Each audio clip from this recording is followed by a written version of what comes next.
kadang-kadang menurut saya ada karakter perempuan yang dia itu tidak dianggap karena apa yang dilakukan sendiri. Misalnya dia nggak mau ambil tanggung jawab yang seharusnya dia kerjakan, dia lempar karena dia bilang, ya saya kan perempuan misalnya gitu, itu kan pekerjaan cowok. Nah kalau itu yang kita lakukan, ya kita tidak dianggap.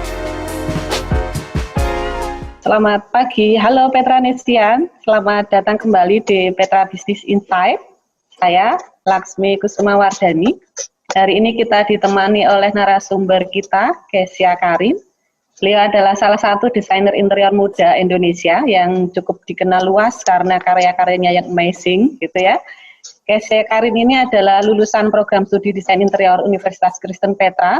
Kesya alumni angkatan 2001. Kami senang sekali bisa bertemu kembali di acara Petra Business Insight. Kita sapa dulu. Halo Ibu Kesya Karin. Apa Halo kabar? Ibu. Ya baik, panggilnya Karin aja, nggak usah pakai Ibu. Oke, terima kasih. Tapi kita sama dengan sendiri kalau dipanggil Ibu kayaknya gimana? Oke, iya Karin. Tapi kita kali ini tentang Women Empowerment, Leadership and Resilience. Jadi kami berterima kasih bertemu dengan Kesya Karin. Beliau adalah topiknya saya suka Bu, karena biasanya topiknya selalu bagaimana memulai bisnis, kayaknya agak bosen. Iya. Kenalan dulu Bu Kesya, buat Petra Nestian mungkin banyak yang belum kenal gitu ya. Kalau kami dari kalangan para desainer interior Indonesia sangat kenal, familiar sekali dengan Bu Karin, tetapi mungkin para Petra Nestian bidang ilmu yang lain bisa belajar dari Ibu Kesya. Sedikit memberikan profil mengenai profesi, juga pekerjaan dan posisi Ibu Kesya. Silakan. Selamat pagi semuanya, selamat bertemu. Mungkin banyak yang belum kenal sama saya juga. Saya Karin, saya sebenarnya Petra Interior Angkatan 2001. Per hari ini mungkin kira-kira ini udah tahun ke-14 mau ke-15 saya bekerja sebenarnya. Jadi perjalanannya juga bukan perjalanan yang singkat gitu ya, bukan yang kayak Indomie dimasak 3 menit terus jadi gitu maksudnya. Jadi 14, mungkin 12 tahun yang lalu saya memulai Kesya Karin Studio gitu. Benar-benar mulai dari nol, dan itu saya rasa mungkin kita bahas di sesi yang lainnya aja ceritanya gimana. Tapi untuk mempermudah mungkin karya-karya yang sudah kita selesaikan dan mudah dilihat, salah satunya kalau di Surabaya ada Hotel Plaza, terus kemudian ada Golden Tulip di Batu Malang beserta restoran barunya Sky Dome yang lagi ngehits. Terus juga kita menyelesaikan renovasi Padma Bandung, terus dan selain itu banyak juga private offices dan residential. Sekarang kalau private offices kan mungkin kalau saya sebutin juga agak susah gitu ya. Tapi yang gampang-gampang tuh itu kira-kira gitu, dan kita juga ada showroom sports car di Jakarta juga sedang kita kerjakan extensionnya. Oke. Gitu Bu. Pengalamannya pasti banyak ya, jadi Karin ini juga banyak memberikan kontribusi besar buat sharing pengalaman buat kami di UK Petra. Luar biasa kalau kami mendengarkan banyak pengalaman dia mengerjakan proyek-proyek interior gitu ya. Sangat menginspirasi buat kita semua. Kesya, boleh nggak kita tahu sedikit mengenai kenapa ya Kesya berminat di bidang desain interior? Mungkin ada perjalanan yang membuat sesuatu yang menarik minat passion Kesya di sana sehingga kok perlu ditekuni, kemudian menjadikan itu sebagai modal buat kamu bekerja hingga sekarang. Ada sesuatu yang menarik di apanya gitu dari bidang interior ini? Jadi gini, orang tua saya dua-duanya, papa mama saya dua-duanya arsitek. Mereka lulusan UGM, walaupun tidak berpraktek sebagai arsitek karena lebih ke kontraktor dan kemudian kontraktor interior. Tetapi buku-bukunya dan teman-temannya, jadi teman-temannya bapak saya termasuk yang namanya Pak Eko Prawoto itu gimana ya, itu influence-nya besar buat saya. Jadi dari pertama kali saya tuh ngeh gitu ya soal space, itu adalah waktu ngobrol sama Pak Eko. Dan ceritanya juga lumayan simple yang dibilang sama Pak Eko. Kamu kalau mendefinisikan space itu gimana? Ya saya juga bingung, waktu itu saya juga kuliah aja baru awal-awal, terus masih nggak dong apa-apa gitu ya, masih belum jelas gitu. Terus dia bilang, gampangannya space tuh kayak gini, coba kamu bayangin, kenapa orang kalau jualan di pinggir jalan, itu kebanyakan dekat tiang listrik sama dekat pohon, dia bilang gitu. Karena ternyata ya setelah dielaborate gitu ya ceritanya ya, karena tiang listrik dan pohon ini memberikan space padahal hanya satu batang begitu aja gitu kan. Dari situ tuh saya, dari situ dan dari pengalaman-pengalaman sebelumnya dari buku-bukunya orang tua saya juga, sebenarnya saya memang melihat bahwa interior ini adalah sesuatu yang kalau diolah sebenarnya unlimited gitu. Maksud saya possibilities-nya itu unlimited. Tergantung kepada kitanya sebagai desainer, sebagai yang mengolah itu mau dibawa kemana. Maksudnya secara space, secara bahan, secara konsep, secara fungsi. Kalau fungsi memang kita harus penuhin gitu ya, tapi yang lainnya di luar dari fungsi, bentuk, keindahan, konsep, cerita, ambience, experience gitu yang kita bisa ciptakan itu menurut saya unlimited, nggak terbatas sama sekali. Kemudian yang kedua, mungkin memang dari kecil saya ini beruntung. Orang tua saya itu adalah orang tua yang membebaskan anak-anaknya untuk mencoba banyak hal. Jadi bukan tipe orang tua yang jangan ini nanti gini, jangan ini tapi nanti gini gitu ya. Kan ada yang model orang tua seperti itu. Kalau orang tua saya lebih kayak, kamu pengen coba apa? Dan beberapa malah didorong-dorong, misalnya saya ikut sanggar menggambar sejak saya mungkin TK. Walaupun saya nggak pernah menang, Bu. Jadi ini juga satu pembelajaran yang buat saya ternyata penting hari ini gitu. Tapi itu adalah waktu di saya kecil. Jadi Ibu bayangin ya, saya tuh suka gambar, tapi gambar saya itu tidak bagus. Biasa aja, maksudnya oke lah di atas rata-rata karena saya memang suka gambar dan bisa gambar dan belajar gambar. Tapi kalau kompetisi itu nggak pernah menang, Bu. Kompetisi itu saya kalah terus. Jadi saya tuh paling banter itu kayak harapan lah, hiburan lah, gitu. Pokoknya yang dapatnya tuh yang belakang-belakang. Ya maju, dapat hadiah gitu, tapi hiburan, harapan 1, 2, 3 itu nggak pernah dapat. Yang dapat teman-teman saya yang lainnya gitu yang juga ikut sanggar. Tapi saya ikut kompetisi ini dulu ceritanya mama saya ya, karena saya juga nggak ingat persis gitu. Tapi menurut ibu saya itu saya ikut hampir 2 minggu sekali selama bertahun-tahun, walaupun kalah terus gitu. Jadi yang dikejar tetap punya semangat tinggi ya, betul. Nah itu menariknya di sana. Jadi mudah patah semangat ya. Jadi curiosity itu menurut saya penting. Jadi waktu itu saya curious gitu, kenapa teman saya bisa menang, kok saya enggak ya? Walaupun sampai akhir saya juga nggak pernah menang, tetap aja saya kalah gitu sampai akhir. Terus juga saya pernah didorong orang tua ikut klub berenang misalnya. Jadi saya memang kayaknya kompetitif dari kecil sama orang tua tahu sehingga didorong terus untuk berbagai macam hal. Saya pernah les balet sebentar, pernah di SMP ngukir, pokoknya pernah ikut les-les yang enggak musik. Saya 13 tahun juga di musik dan di berenang itu saya sadar bahwa saya tidak berbakat. Jadi maksudnya gini, saya les organ 13 tahun. Memang karena saya tipenya modelnya yang tipe rajin, bukan tipe yang sangat pinter. Jadi kalau orang bilang saya pinter, menurut saya agak salah. Menurut saya tuh lebih ketekun sama rajin aja. Kalau pinter banget enggak. Menurut saya yang lebih pinter dari saya banyak banget. Yeah. Jadi saya bisa sampai grade-nya tinggi karena rajin. Tapi waktu saya lihat teman saya yang sama-sama belajar musik, dia kalau dikasih partitur baru itu 2 minggu udah selesai lagunya. Saya bisa berminggu-minggu, bisa 1 bulan, bisa 2 bulan. Akhirnya saya selesai nggak? Saya selesai. Tapi karena saya latihan terus, karena saya setiap hari ngotot latihan. Bukan karena saya begitu baca langsung bisa main. Enggak, waktu saya baca tuh saya pelan sekali mainnya gitu loh, salah-salah terus.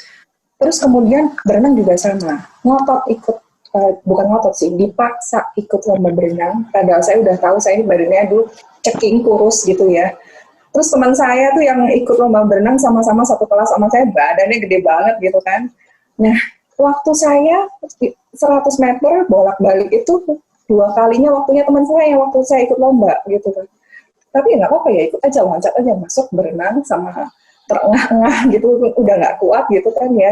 Tapi ya udah, pokoknya itu buat saya adalah pengalaman yang baik bahwa kalau kita belajar itu sebenarnya bisa satu, kadang bisa jadi nggak bisa gitu. Itu adalah proses kita mengenal, oh dalam saya bukan di situ, jadi ya udah belajarnya sampai situ aja, saya pindah ke yang lain gitu misalnya, atau nggak usah ngotot.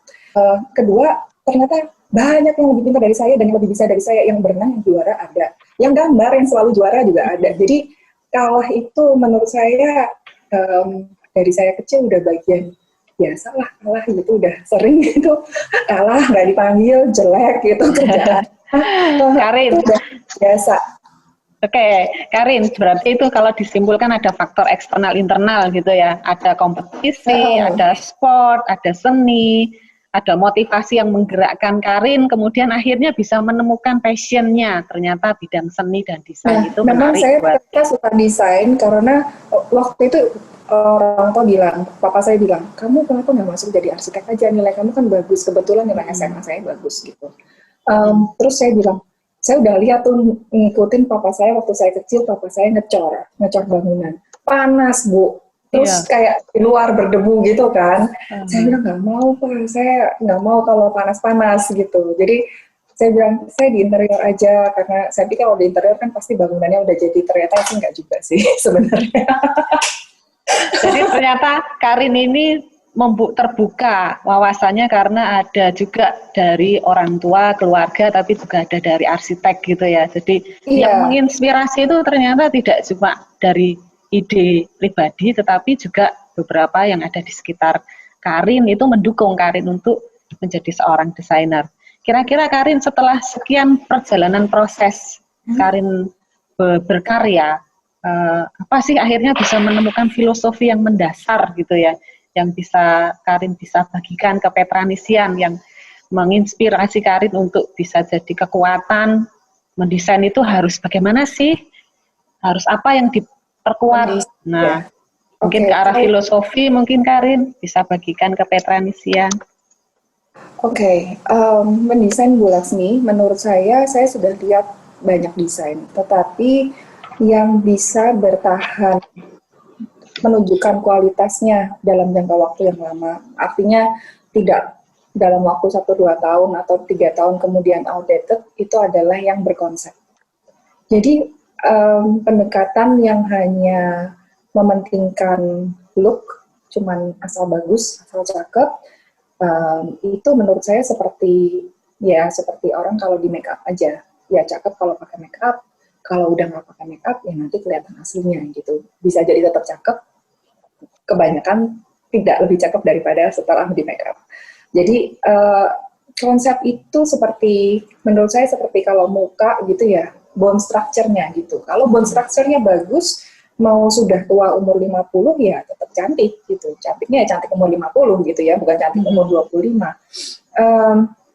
Menurut saya konsep itu seperti itu, di dalam, intrinsic, itu yang harusnya menggerakkan desainer untuk memulai desain dari mana. Dan konsep itu bukan, menurut saya konsep itu bukan cozy, bukan homey, bukan, itu ambience yang mau dicapai atau experience yang mungkin mau dicapai.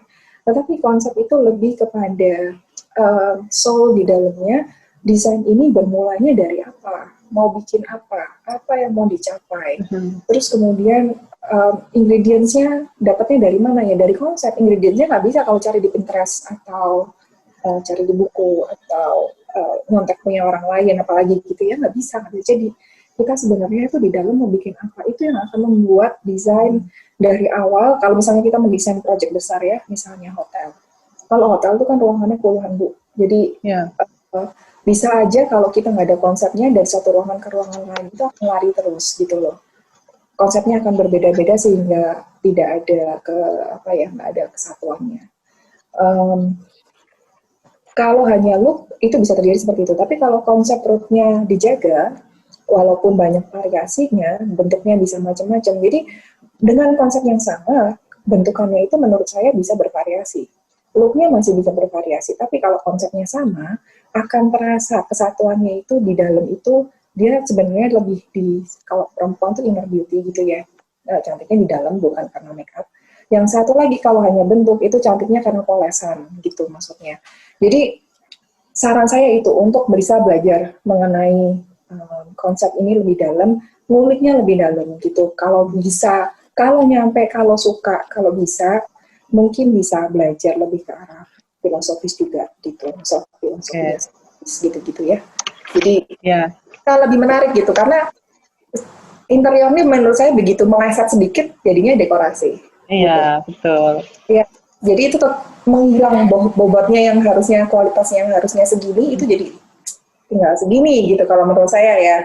Jadi tinggal dekorasi karena dekorasi itu menurut saya ya kalau sekolah 4 tahun terus kemudian hasilnya mendekorasi dibilang salah ya nggak salah, namanya orang kan jalannya beda-beda gitu ya.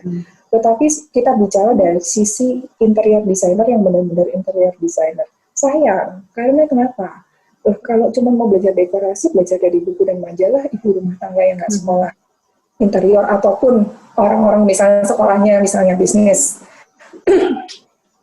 atau misalnya sekolah sastra, atau sekolah apa deh yang belajar dekorasi sebentar, 3 bulan juga jauh jalan-jalan, melihat ke luar negeri, pengalaman melihat keluarnya banyak, yang lebih jago dari anak-anak sekolah 4 tahun tapi nggak kemana-mana gitu. Kalau end resultnya adalah dekorasi.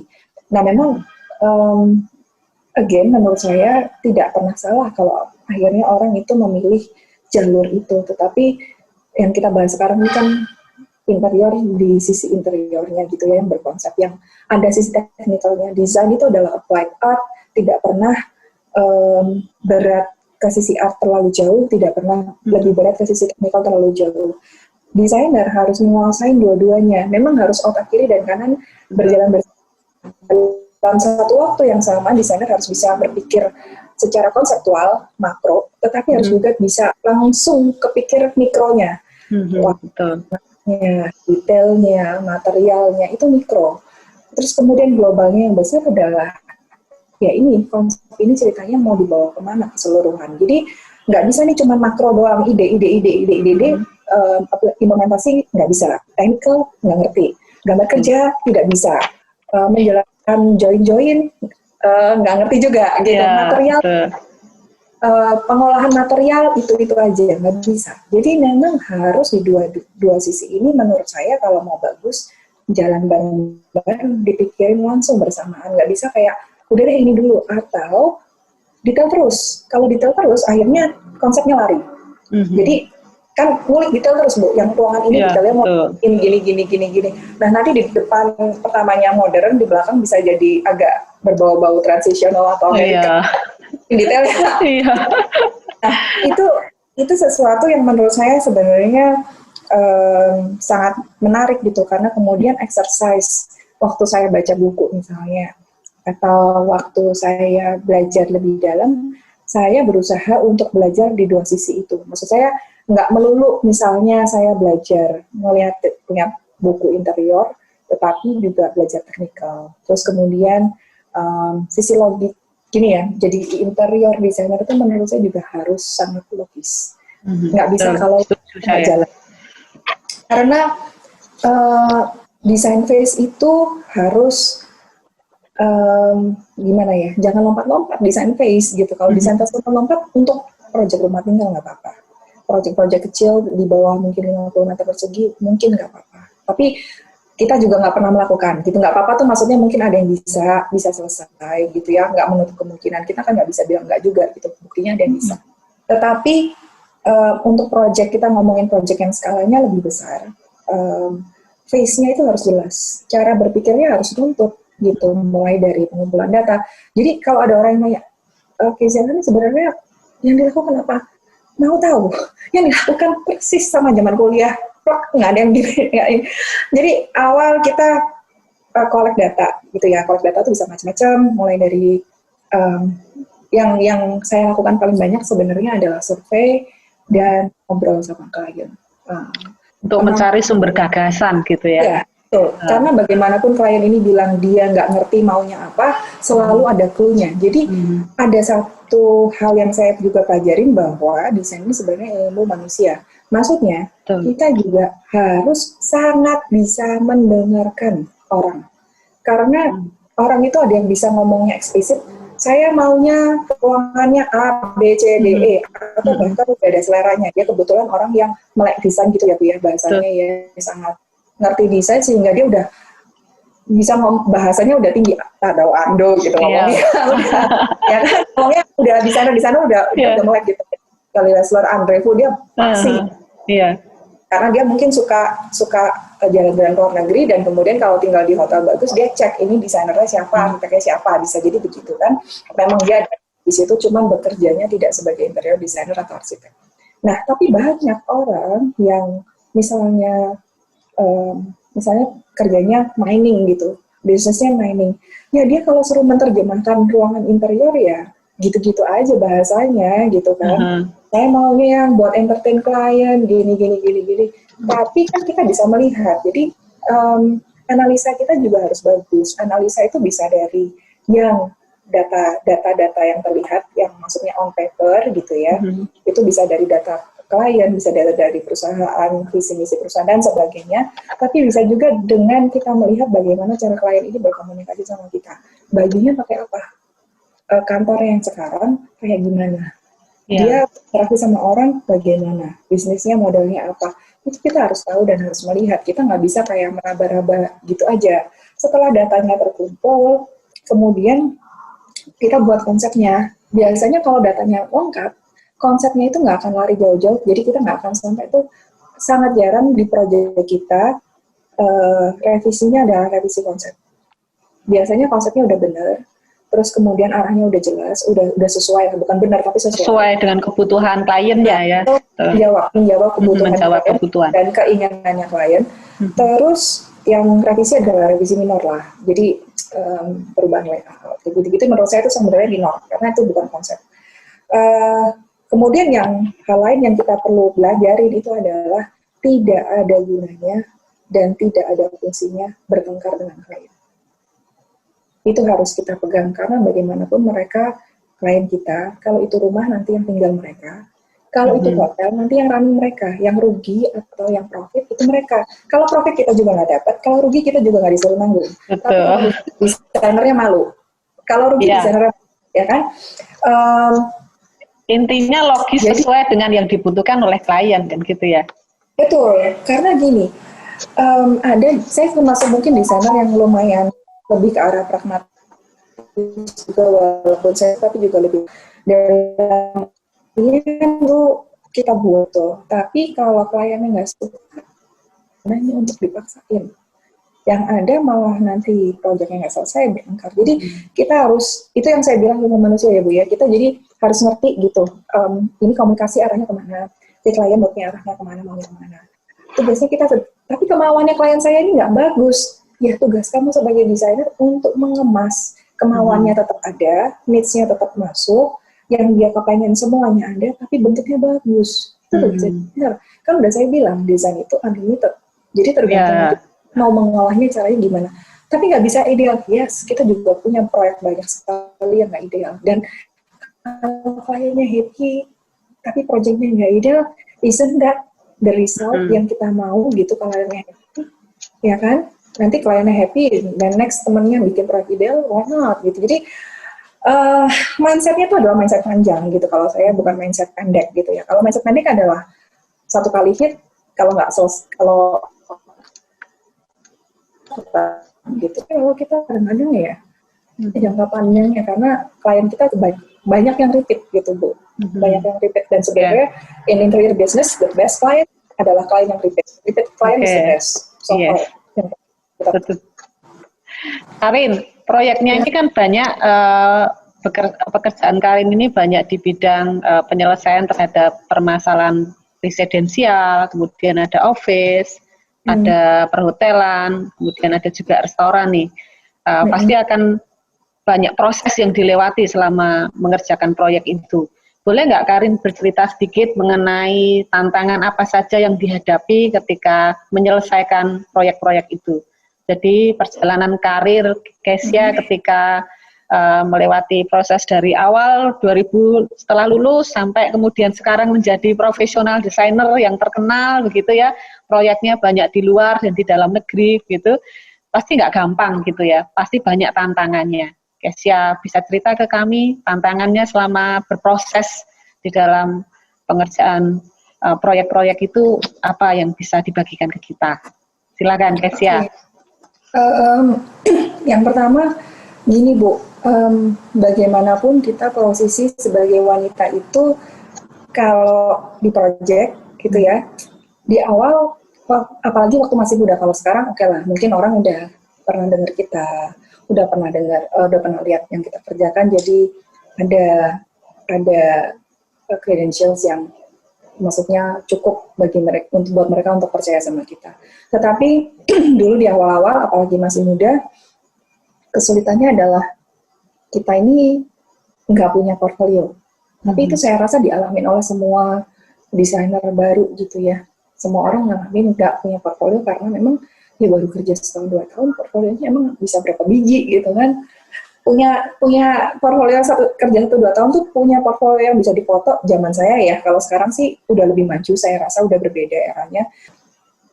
Kalau zaman saya dulu adalah perempuan, nggak punya project, nggak punya portfolio, terus belum ada pengalaman, ya pasti struggle Bu. Dalam artian susah dipercaya sama orang.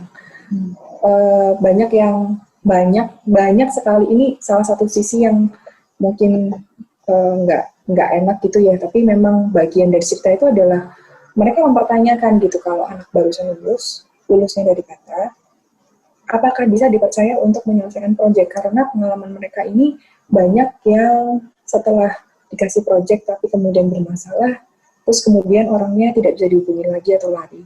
Nah, stigma itu juga nempel sama saya waktu saya masih muda gitu ya, kena gitu, walaupun kita of course nggak berniat lari, tapi ya kan orang lain melakukan, kita juga yang kena gitu kan.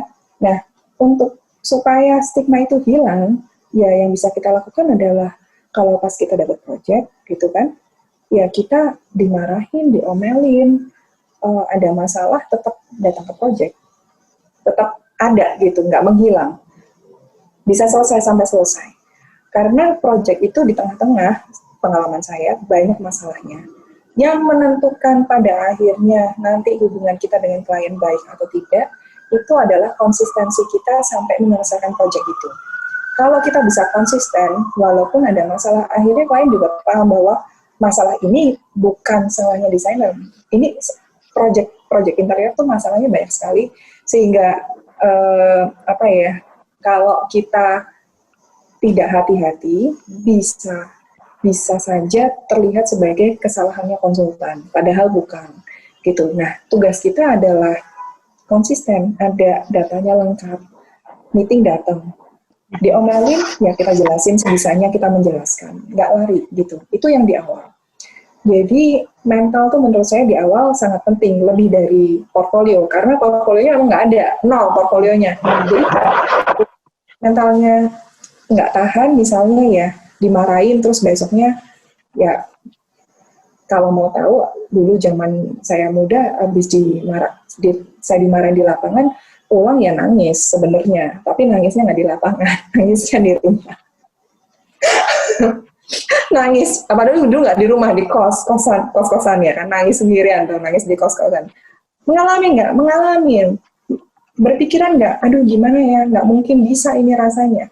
Oh, mengalami banget, sampai bahkan tahun ke-7 saya masih bertanya-tanya, ini kerjaan sebenarnya bakalan ada hasilnya apa enggak? Udah tahun ke-7 loh Bu, bukan tahun ke-3. Itu bukan tahun kedua. Tahun ketujuh saya masih tanya, ini kerjaan ini sebenarnya gimana sih? Masih bisa dijalanin apa enggak ya? Susah banget gitu. Apalagi starting di Surabaya yang notabene kliennya menurut saya setelah saya punya kantor di Jakarta, jenis kliennya memang jenis klien yang amazingly difficult di Surabaya. Jadi kalau lulus di Surabaya clients, kalau ke Jakarta tinggal dipoles-poles sedikit harusnya lancar harusnya gitu ya. Terus kemudian makin lama kan ya kita makin ada project, tapi tetap aja kita tuh kalau datang ke project tetap dianggap kayak anak kecil, nggak bisa apa-apa, jangan ke situ nanti jatuh loh kamu, gitu-gituin. Nah kayak ke lapangan mau nggak, tapi debuan ya, kayak aduh Pak, dia udah biasa ke lapangan udah sejak 5 tahun yang lalu hidupnya di lapangan gitu kan. Jadi pandangan seperti itu yang harus kita ya kalau saya sih sebenarnya orang nggak cuek, jadi ya terserah aja mau ngomong begitu juga nggak apa-apa, saya tetap datang ke lapangan gitu, tebelin aja mukanya gitu. Tapi kalau kulitnya tinggi, mukanya tipis, kulitnya tipis ya itu bisa stres gitu ya. Nah terus making mistakes, saya bikin mistake banyak banget dan parah mistake-nya. Jadi menurut saya yang membuat mistake itu jadinya supaya itu nggak jadi rugi itu adalah kita belajar dari situ. Jangan sampai kita bikin mistake, terus kemudian kita nggak belajar, terus kemudian doing the same mistake lagi, salah yang sama lagi, masuk lubang yang sama lagi berkali-kali. Sebenarnya buat saya waktu saya selalu memandang kesalahan, akhirnya karena saya bikin banyak sekali kesalahan untuk menghibur diri, saya akhirnya belajar untuk memandang kesalahan sebagai kesempatan untuk melihat bolongnya saya di mana. Kalau saya bikin kesalahan banyak, berarti saya bolongnya masih banyak. Istilahnya kurangnya masih banyak. Mungkin kurang di manajemen, kurang di cara pengaturan proyek, kurang paham detail, kurang paham alur berjalannya proyek bagaimana, kurang paham cara ngomong sama klien. Kalau klien sampai marah sama saya, berarti mungkin penyampaian saya yang kurang pas, bukan selalu klien yang salah. Kadang-kadang ada klien yang nyebelin, ada banyak. Tetapi menurut saya ada banyak kali bahwa klien ini sebenarnya kalau kita telatenin akhirnya dia nempel sama kita. Ada salah satu klien project hotel yang cukup besar waktu dan sekarang projectnya udah selesai gitu ya, bahkan dia akhirnya sekarang jadi klien yang repeat buat kita. Nah itu kejadiannya adalah pernah suatu waktu itu dalam proses konstruksi, tim kita mungkin komunikasinya tidak salah, tapi kurang tepat cara komunikasinya. Sehingga kliennya terimanya juga beda gitu dengan yang kita maksud. Jadi miskomunikasi. Telepon saya diomel-omelin, dimaki-maki. Maksudnya maki-makinya bukan maki-maki yang kasar sekali, enggak, tapi dimarah-marahin gitu ya. Bukan cuma diomelin, tapi udah dimarahin gitu. Terus karena saya tahu itu sebenarnya hanya miskomunikasi, kita tidak melakukan kesalahan. Yang saya lakukan selama 15 menit, saya cuma bilang, iya maaf Pak, saya salah. Iya Pak, tim kita yang salah. Oke Pak, iya, oke, salah saya. Jadi saya nggak membela diri, saya tunggu sampai klien saya agak reda. Saya cuma bilang, iya Pak, maaf salah, iya Pak, maaf salah, 15 menit kira-kira. Berbagai macam bahasa gitu ya, kalau bisa, I'm sorry, nanti ganti bahasa lagi, apalagi gitu. Pokoknya minta maaf terus saja gitu. Saya sorry Pak, maaf, pokoknya salah saya gitu. Setelah itu dia agak reda, baru kita mulai ngomong. Jadi memang cara bicara itu, ngatur bicara sama orang itu menurut saya juga seni yang penting sekali untuk dipelajari. Komunikasi ya. Karena buat saya waktu saya bilang maaf itu saya tidak merendahkan diri, saya bilang bahwa semua kesalahan saya itu bisa dijelaskan nanti. Pada akhirnya kalau kita nggak salah, data kita lengkap, dia udah reda marahnya, kita bisa punya waktu ngobrol sama dia, kita perlihatkan datanya, Pak sebenarnya ini kejadiannya begini, datanya lengkap, ada buktinya, ada black and white-nya, on paper kita memang tidak melakukan kesalahan, cuma mungkin ada pihak yang komunikasinya kurang dan sebagainya, kliennya juga akan baik lagi ya kalau klien rasional. Saya tahu ada klien-klien yang juga cara berpikirnya kurang rasional, tapi yang itu mari kita kesampingkan karena itu adalah bagaimanapun apapun yang kita lakukan akan error hasilnya, jadi tidak perlu Jadi kalau saya simpulkan berarti mau mengakui itu bukan berarti kita mencoba untuk mempelajari, menggali lebih jauh. Nah, itu seni kreativitas berkomunikasi dan mengapresiasi kebutuhan dan juga gagasan pemikiran. Jadi tadi yang disebutkan otak kanan dan otak kiri yang seimbang antara logika ke arah fungsi, penyelesaian masalah, tapi juga ke arah kreativitas dan seni. Seperti itu. Nah, Karin, tadi banyak juga mengungkapkan belajar dengan membuka diri gitu ya. Jadi kalau mentalitas seorang desainer gitu ya, apa yang bisa Karin bagikan misalnya, apa sih yang harus sebaiknya dimiliki oleh calon-calon desainer ini supaya tahan banting ya, kalau dikritik habis-habisan sama klien itu tetap punya semangat maju gitu ya, enggak kemudian malah mundur, tapi tetap kritik itu tetap memotivasi kita untuk lebih baik lagi. Nah, kira-kira mental yang seperti apa yang sebaiknya dimiliki oleh seorang desainer gitu, Karin, supaya bisa Petra Nisian ini belajar dari Karin untuk menjadi desainer profesional itu harus punya mental yang seperti apa? Buat yang barusan lulus, berapapun IP kalian, anggap saja kalian itu memang bodoh, kayak saya. Kalau mau tahu IP saya berapa, tanya sama Bu Laksmi. Saya nggak mau ngomongin, soalnya percuma buat saya sebenarnya.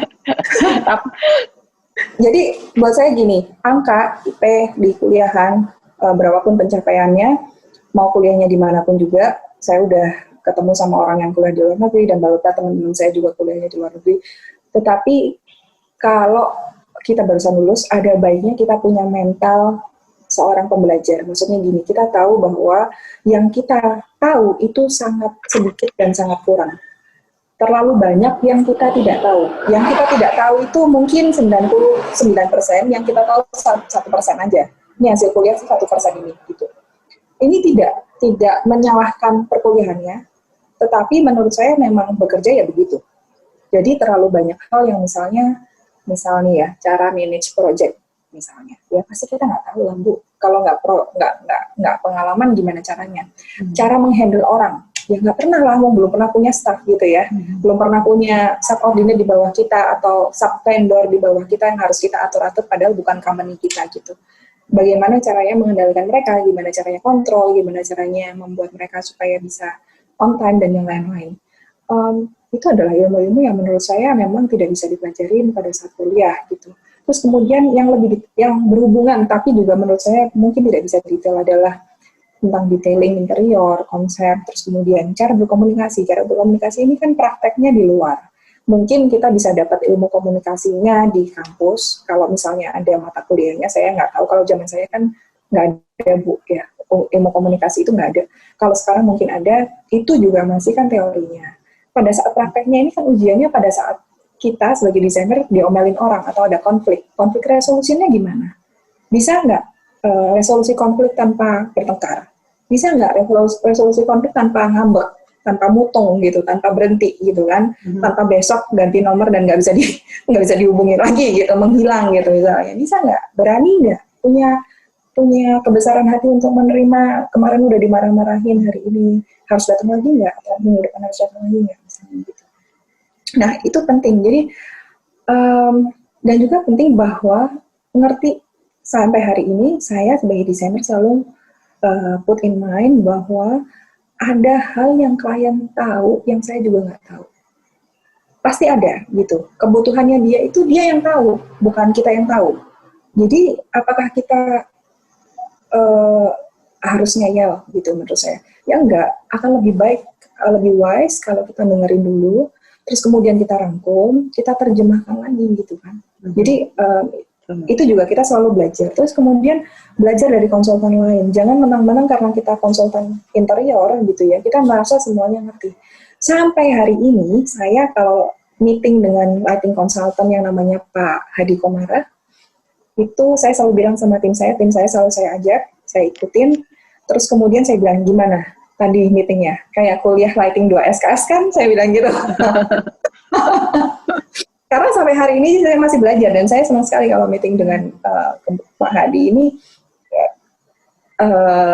Kita udah long term relationship di pekerjaan sudah cukup lama, sejak saya masih mudah sekali. Jadi waktu saya masih baru mulai, baru kerja 2 tahun, Pak Hadi ini udah terkenal. Jadi buat saya ya sangat menyenangkan hari ini saya bisa satu proyek lagi, bukan satu proyek, berproyek-proyek sama Pak Hadi gitu kan. Terus kemudian yang kedua adalah mengerti bahwa jadi desainer interior itu adalah proses yang panjang. Kalau itu buat saya gitu ya, kalau ada teman-teman yang prosesnya bisa lebih pendek dari saya, ya bersyukurlah gitu maksudnya.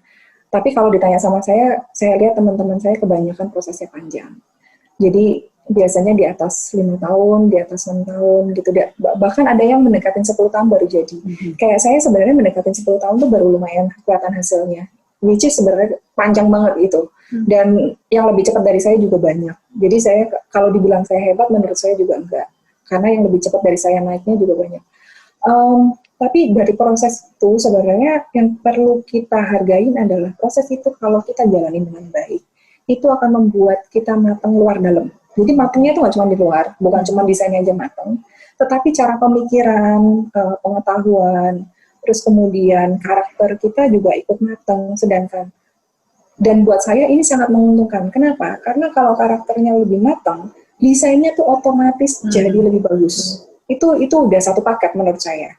Bahkan kita bisa melihat karakter orang dari pilihan-pilihan desainnya, cara mendesainnya, hasil desain itu kelihatan banget. Jadi kalau saya misalnya nih ada anak apply untuk masuk di studio kita misalnya gitu ya, misalnya kita lagi buka posisi untuk desainer misalnya.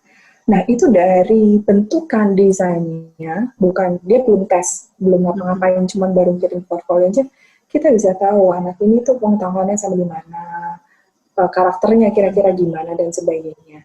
Jadi kalau mau desainnya bagus, work inside, check your character gitu. Maksudnya karakternya udah mateng belum? Kalau karakternya masih gerusa-gerusu, misalnya masih panikan, masih agak drama, itu biasanya interiornya juga drama sih. Jadi itu sama seperti harus menunjukkan kepribadian gitu ya, goresan memperlihatkan kepribadian. Desain bisa kelihatan karakternya seperti apa gitu ya.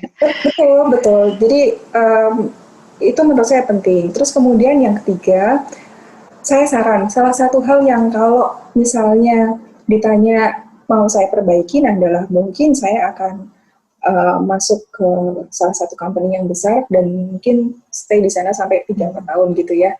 Karena ternyata perjalanan saya yang 10 tahun ini kenapa panjang banget ya? Karena nggak ngerti apa-apa dari nol. Gimana manajemen zero, business zero, managing people zero, komunikasi zero, gambar kerja zero, semuanya zero, ada yang minus lagi gitu kan. Jadi belajarnya tuh kalau nabrak, Bu. Saya jadi ini cerita yang mentor-mentor saya tahu gitu ya. Semua orang tahu, mentor saya sangat ngerti bahwa saya itu naiknya, leap-nya tinggi kalau habis nabrak. Jadi kalau saya habis nabrak, mereka cuma bilang, udah tenang aja, habis ini nanti naik ya, cepet ya, kayak kemarin ya. Gitu. Itu modalnya saya belajar kayak gitu, soal nabrak. Habis nabrak parah gitu, agak masuk rumah sakit, terus nanti naiknya banyak gitu kan, naik kelasnya banyak gitu. Tapi itu kalau orang nggak tahan mentalnya kan berhenti, Bu, gitu loh. Karena masalah-masalahnya juga lumayan besar. Jadi saya pernah tuh zaman dulu klien kita awal-awal ya, saya baru kerja 2 tahun lebih. Pesan Italian sofa harusnya L-nya gini, kebalik jadi gini. Pada L shape. Jadi kan nggak bisa ruangan yang gitu loh. Nah itu juga setengah mati ngurusinnya. Pengalaman banget, berarti kan kalau order, jadi kita tahu nih, oh kalau order harus pakai layout, bla bla bla bla bla bla, paperworknya harus gini, itu dari mana ya? Dari karena bikin kesalahan yang banyak banget itu. Gitu.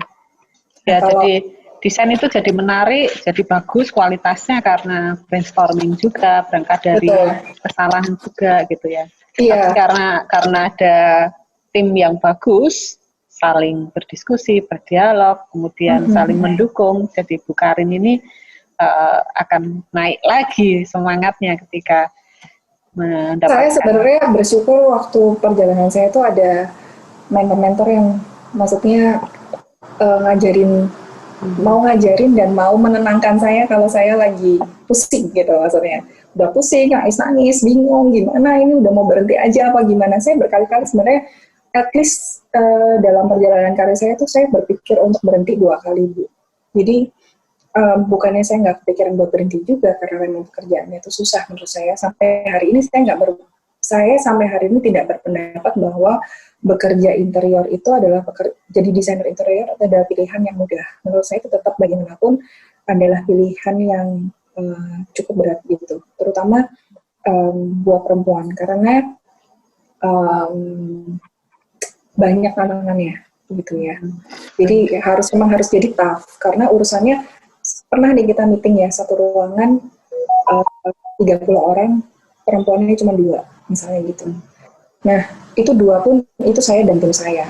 Jadi yang sisanya itu semua bapak-bapak dan lebih tua dari kita kebanyakan. Kalau knowledge-nya nggak cukup, kalau karakternya nggak cukup matang, ya kita nggak akan didengerin, Bu. Karena yang kita ngomong jadinya receh gitu kan. Ya kita cuma akan ngomongnya nggak penting gitu lah maksudnya. Tapi kalau kita ngomong based on experience, kita juga pemikirannya juga matang, dan knowledge kita juga cukup gitu ya, cukup untuk ngomong. Jadi kalau kita ngomong tuh nggak ngawur gitu. Nah kita baru akan didengerin. Jadi kita sebenarnya sebagai perempuan harus membuktikan bahwa kita itu better daripada yang standar yang mereka pikirin. Kalau mereka standar mikirnya itu kita di sini, better kita ada di sini gitu. Jadi waktu mereka ketemu mereka oh enggak, ternyata oke nih gitu. Ternyata aman, ini bisa kerja yang ini gitu.